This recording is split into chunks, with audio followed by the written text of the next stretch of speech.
Lunes 10 de la noche Centro de México por Efecto TV.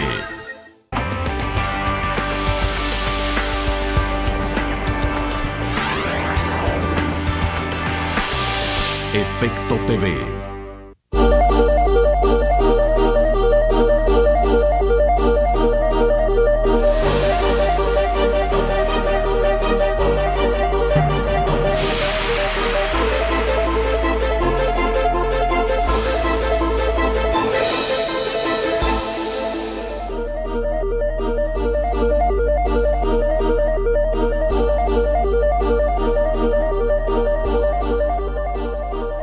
Buenas noches, esta es La Silla Rota.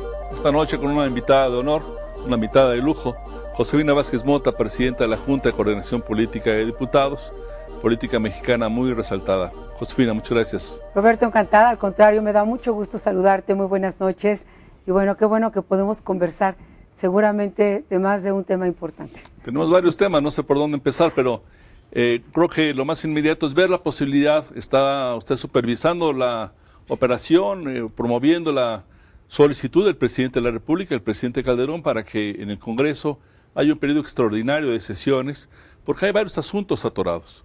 ¿Cuál es la posibilidad en este momento de que esto ocurra en los próximos días? Realmente, Roberto, yo me siento mucho más confiada, un optimismo fundado de que tendremos un periodo extraordinario. Ya tenemos el compromiso, por ejemplo, de la Comisión del Trabajo para entregar el dictamen el día 6 de agosto. El dictamen, como sabemos, es la materia fundamental para convocar a un periodo extraordinario. La Comisión de Gobernación ha comprometido su dictamen el día 27 de julio y estamos haciendo un esfuerzo muy importante. La Junta de Coordinación estamos prácticamente en sesión permanente y parte del esfuerzo que estamos haciendo es que leyes tan importantes como la de lavado de dinero pueda ser parte también de este periodo extraordinario. Nos llegó ya el último día de sesiones de parte del Senado, pero dada la importancia de una ley de lavado de dinero, creemos que merece un trabajo muy comprometido en comisiones. Hubo la expectativa de que esto ocurriera casi inmediatamente después de las elecciones del día de ayer. Ya está usted hablando de finales de julio, agosto. ¿Estaríamos imaginando un periodo en agosto entonces? Estaríamos, me parece, imaginando un periodo con mucho mayor certeza en agosto, aunque tenemos algunos temas de orden electoral que decidimos también que se fuesen a la Comisión de Gobernación, de orden político, que tienen fechas y plazos de vencimiento. Pero estaríamos a unas semanas del siguiente periodo de sesiones, a partir del 1 de septiembre. Pero me parece muy importante, Roberto, adelantar. ¿Por qué? Primero, porque son reformas indispensables para la vida del país. México sí tiene prisa, millones de mujeres tienen prisa en materia de flexibilidad laboral, de mejores condiciones, millones de jóvenes también tienen prisa, de hombres. Y por otro lado, la experiencia legislativa nos ha enseñado, o me ha enseñado, que es muy sano que cuando entras a una negociación presupuestal no haya otros temas de tanto peso en la agenda, sino lo que sucede es que te salen muy caras las negociaciones presupuestales y sueles tener mucho más presiones bajo una negociación presupuestal. Entonces, todo el presupuesto. Ya el presupuesto se coloca por encima de todo. Y creo que sería muy sano, antes de septiembre, así fuese una fecha muy cercana, darle al país una reforma laboral, un tema de lavado de dinero. El crimen organizado secuestra, extorsiona, lo hace por dinero, y si no tocamos las ganancias, pues hay un gran espacio de impunidad.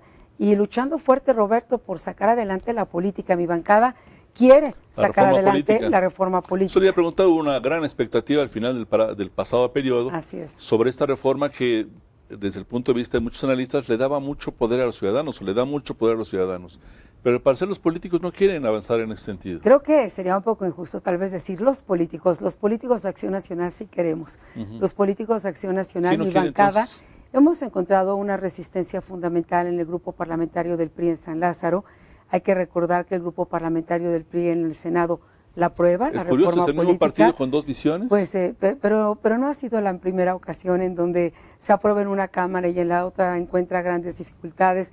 Igual pasó la ley de competencia, se aprobó en una mayoría muy importante en la Cámara de Diputados y cuando va a senadores encuentra una dinámica distinta. Ahora le está pasando a la reforma política.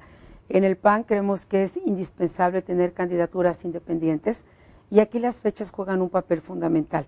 Si no lo hacemos a más tardar el 30 de junio o tal vez los primeros días de julio, es imposible tener candidaturas independientes en el año 2012 y nosotros estamos luchando, promoviendo que el trabajo en las comisiones permita que, si no del todo la minuta del Senado, lo que son candidaturas independientes, iniciativas ciudadanas, puedan tener la reelección, puedan tener este apoyo y este acompañamiento. En estos tres temas: candidaturas, iniciativas y reelección de legisladores y alcaldes. Veo mucho más coincidencia en el tema de candidaturas independientes. Lo demás, quién sabe. Y el tema de reelección, hay una parte del PRI en San Lázaro que parecería ser no es tan coincidente, sí, y ellos insisten mucho en la cláusula de gobernabilidad para volver a tener mayorías, aunque un poco la pregunta, Roberto, es: hoy tienen mayoría con el Verde, claro, y es como, ¿para qué quieren esa mayoría si la reforma laboral que estaba pactada para el 30 de abril a más tardar, pues ahora nos la estamos llevando prácticamente el dictamen hasta el día 6 de agosto? En esta reforma política, la propuesta de reforma política, se propone también modificar la cláusula de gobernabilidad en la Asamblea de Representantes o la Asamblea Legislativa del DF, que es actualmente muy baja, el 30%. ¿Eso va a poder pasar? Yo creo que es parte de las negociaciones que estamos entablando. Primero tenemos que esperar el trabajo en comisiones. En todo caso, para nosotros como bancada en Acción Nacional, es muy importante fortalecer todo aquello que tenga que ver con el poder del ciudadano. Si no le reconocemos al ciudadano un poder mayor, estamos vulnerando la democracia. Hoy los ciudadanos tienen la obligación de pagar los sueldos de nosotros, de la clase política, pero es de las muy pocas democracias en el mundo donde un ciudadano no puede ir a las urnas a decirle a un diputado: te quedas o te vas, o a decirle a un alcalde, y esto tiene enormes costos, Roberto. Por un lado, no podemos profesionalizar una clase política. Imagínate, cada 3 años renovar 500 diputados es muy costoso en muchos sentidos para el país. Y por otro lado, tal vez lo más grave es que tienes espacios de impunidad política, es decir, resulta más atractivo para un legislador quedar bien con el presidente de su partido o quedar bien con su gobernador, que hoy tienen mucho poder en la Cámara, hacer tarea legislativa, que hacer una tarea porque legislativa. ¿Por qué argumenta esto de la falta ciudadanos de movilidad política? ¿Usted no considera que es un factor importante este? Yo creo que depende cómo veas la política. Si ves el sistema político como el de antaño, autoritario, donde vas reciclando, donde tienes escalafones, bueno, pues entonces la reelección se te convierte en un obstáculo.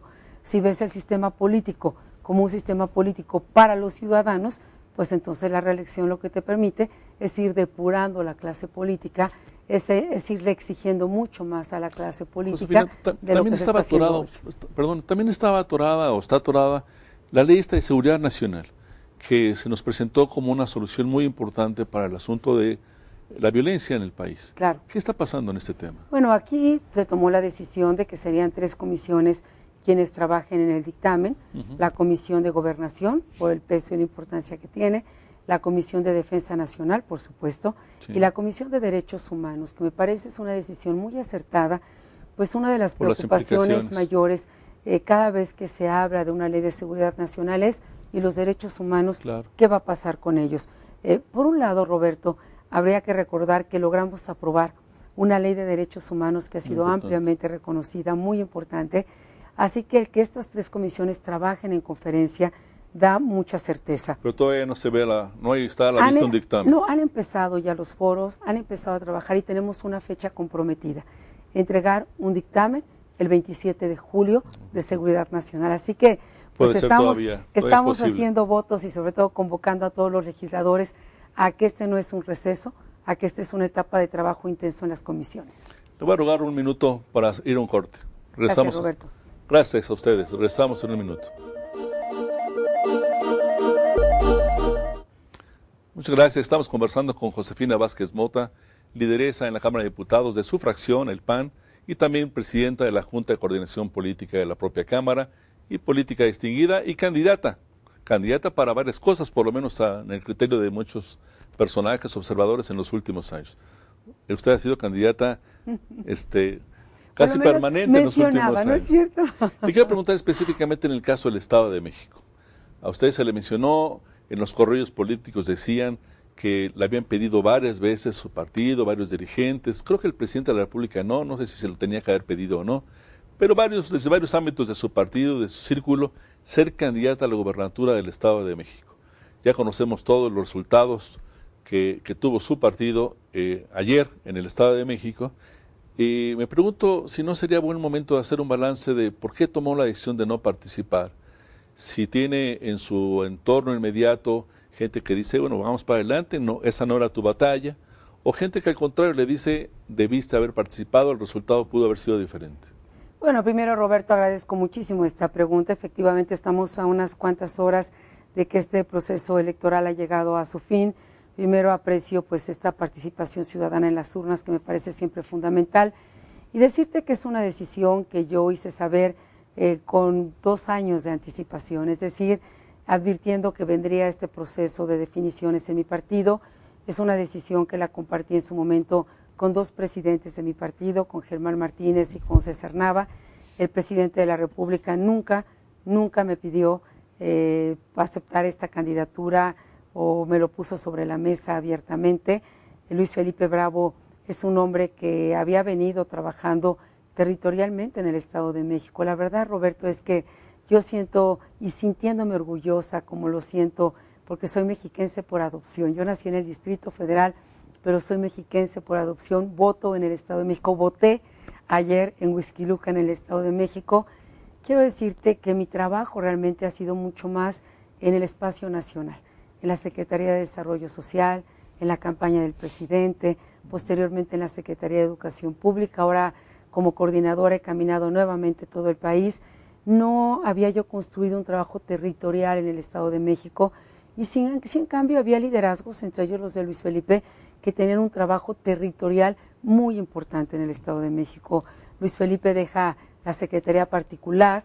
Yo también lo leo como un espacio que se abre para él, que él acepta, y recuerdo el día, creo que es importante decirlo, el día del Comité Ejecutivo Nacional, donde él decide y dice que está en esta disposición, pues hay prácticamente una aclamación a esta decisión de Luis Felipe Bravo. ¿Usted está tranquila con esa circunstancia pese a los resultados ciertamente negativos? Realmente me siento tranquila, primero en cuanto al liderazgo de Luis Felipe Bravo, al trabajo incansable que realizó, y también decirte, Roberto, que él me lo permitió y yo pude estar muy cerca de él a lo largo de la campaña. A mí me parece, Josefina, que a diferencia de otros políticos que han ido con cierta corriente o de la mano de algún líder, digamos, a usted le ha tocado tomar definiciones difíciles en su vida política. Usted era secretaria de Estado con el presidente Fox cuando decidió abandonar esa posición e irse a la campaña del ahora presidente de la República, Felipe Calderón, que no las traía todas consigo Vaya. en ese momento. Y luego fue secretaria de Educación Pública en una posición muy difícil, muy compleja, no solamente por sí mismo, sino por la circunstancia del sindicato de los trabajadores, pero decide o está en la circunstancia de migrar, por así decirlo, participar como diputada. ¿Cómo ha sido ese proceso? Yo creo que en su condición de mujer, me gustaría incluso preguntarle cómo la vida de por sí es difícil para las mujeres en México, para las políticas y para todas las profesionistas también. Bueno, sin duda, Roberto, ha sido primero un privilegio porque haber estado en la política a partir del año 2000, justamente este año de alternancia, este año de cambio, mi paso por la Secretaría de Desarrollo Social, te quiero decir, ha sido de las mejores etapas de toda mi vida. Yo caminé en México no una, muchísimas veces. Fui una secretaria de Desarrollo Social que caminó México, que no lo hizo desde la oficina. Ampliamos, más que duplicamos un programa como Oportunidades, lo llevamos a nivel de bachillerato, hicimos padrones auditados por vez primera en el país, los entregamos al Congreso, sacamos adelante la Ley General de Desarrollo Social. Pues fue la campaña de Felipe Calderón. Me fui a la campaña y te quiero decir que pero ahí no fue muy bien recibida por el círculo duro de Felipe Calderón. Pues no fue un proceso fácil, pero yo me dediqué a lo que me había invitado en ese momento el candidato, que fue otra vez viajar por todo México. Mi tarea en la campaña, recuerdo, era ir a donde de pronto el candidato no podía estar, hacer como esta campaña sin candidato, venir muchas veces a los medios de comunicación. A mí me tocó hacer todos los postdebates. Después de los debates que hacía el candidato, yo me quedaba en los postdebates y sin duda esta experiencia justamente en una campaña la más desafiante que hemos tenido en la historia moderna. Bueno, fue intensísima, hubo momentos muy difíciles. ¿Usted quería ser secretaria de Gobernación, me decían entonces? No, fíjate ¿Nunca que quiso ser siempre, secretaria de Gobernación? entre todas estas historias que se han construido a mi alrededor, que si soy candidata al DF, y pues no, que si soy candidata al Estado de México, pues no. Usted ha sido candidata que sí, durante los ya ves últimos que 10 yo años. estaba como candidata a muchas cosas, y mucha gente cree que viví o que nací en Chihuahua porque vivía en Chihuahua, o que iba a ser candidata a gobernador de Puebla porque mis papás son teciutecos. Pues la verdad me da la oportunidad de decirte que no. Pero en el equipo de transición de Calderón no quiso usted ser secretaria de Gobernación. No, fíjate que... ¿Quería ser secretaria de Educación o no? El presidente de la República me dio la posibilidad... No, pero no me está respondiendo. No, es ¿No que quiso, sí quería Educación? El presidente de la República, es muy importante esto, sí. Lo habló conmigo. No sé con cuántos lo haya hecho, pero yo se lo aprecio enormemente y me preguntó en dónde me gustaría estar, en dónde me veía yo. Y yo le dije al presidente que quería estar donde él también se sintiera suficientemente respaldado. Hablamos de que si me interesaba regresar a Sedesol, le dije que había sido una gran experiencia, pero yo ya había estado en Sedesol. Él puso sobre la mesa la Secretaría de Gobernación y yo lo que le dije al presidente es que se sintiera en toda la libertad de decidir en estas posiciones y que en todo caso me gustaría mucho que considerara mi posición en la Secretaría de Educación Pública. ¿Usted se lo propuso? Y así ¿Se quería fue. meter a la cueva del lobo? Pues creo que a las mujeres nos gustan retos y desafíos que en muchos ámbitos hemos demostrado estar ahí. Sin duda. Le quiero pedir un nuevo minuto para un nuevo corte. Regresamos claro, con ustedes. Muchas gracias. Vamos.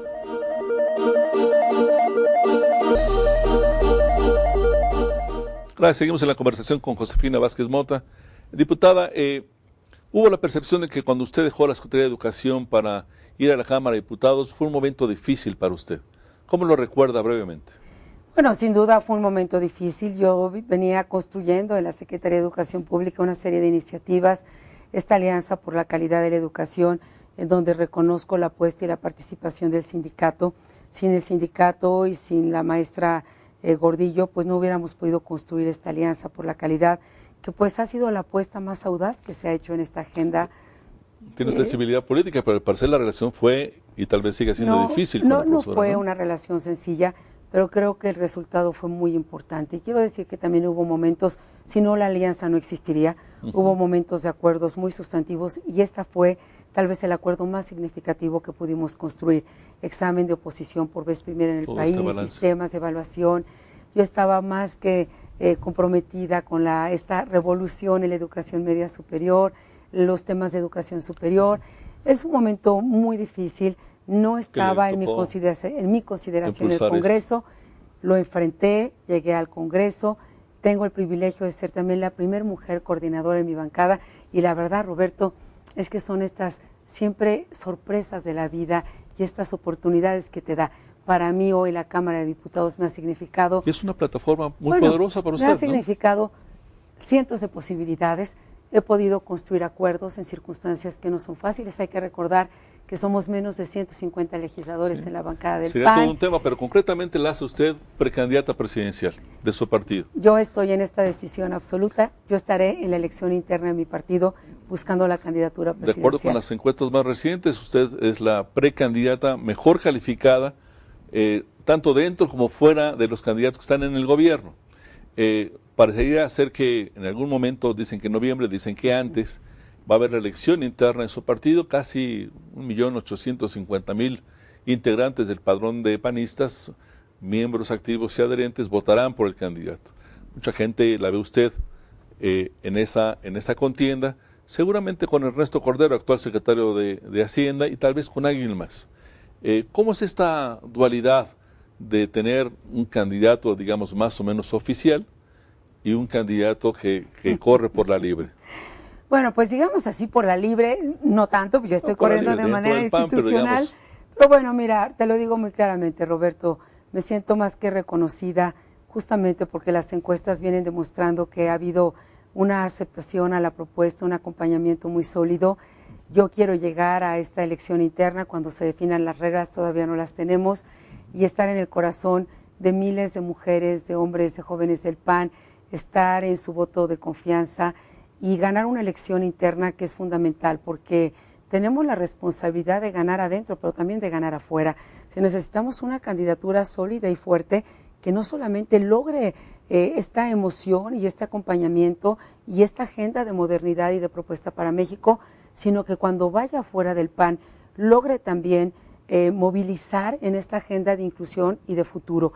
Yo estoy en esta contienda, yo tengo una excelente interlocución con todo el resto que está o que ha manifestado que quiere estar también en esta elección interna, y en todo caso te diré que yo apelo al acompañamiento y a los votos de las mujeres, de los hombres y de los jóvenes libres del PAN, porque somos un partido de ciudadanos libres y porque pues a mí me tocó acompañar al presidente Calderón justamente en el momento donde el argumento de él era pues que había un candidato oficial y él no estaba dispuesto a acompañar una contienda de esa manera. Josefina, yo creo que hacia adentro del PAN va a ser un signo de cortesía, mostrar consenso, apego a lo que el PAN ha logrado en el gobierno.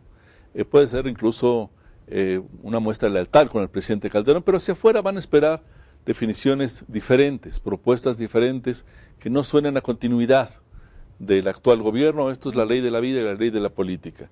¿Cuáles son las propuestas o el enfoque suyo que la diferencia de Ernesto Cordero, por ejemplo? Bueno, yo lo primero que diría es que hay que defender y hay que hacerlo con gran responsabilidad lo que sí se ha hecho bien.